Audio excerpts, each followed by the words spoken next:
Et puis, en plus bref, l'autre relent de l'explosion du dépôt d'hydrocarbures de Kaloum, c'est aussi à la maison centrale de Corentin. Le principal centre pénitentiaire du pays se situe dans le même rayon que la cité chemin de fer qui a été largement endommagée. Selon le chef du service communication du ministère de la Justice, interrogé par le site web d'information Guinée News, 3 détenus ont été sérieusement blessés alors que 7 à 8 autres ont eu des égratignures durant la panique provoquée par l'explosion. Pendant ce temps, le RPG Arc-en-Ciel, et vous le voyez en image, dans une déclaration, je cite, attire l'attention des autorités de la transition sur la situation particulière et grave qui pèse sur leurs responsables incarcérés depuis plus de 2 ans à la maison centrale de Corentin, non loin du dépôt d'hydrocarbures en question.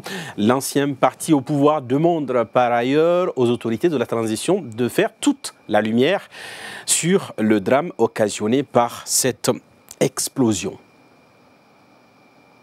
Et pour être plus complet à propos de cette explosion du dépôt d'hydrocarbures de Kaloum, les autorités ont fourni également un état des lieux du sinistre.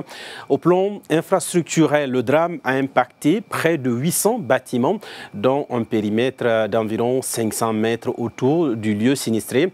Au-delà de ce rayon de 500 mètres, les infrastructures sont moyennement ou faiblement impactées. Tout autre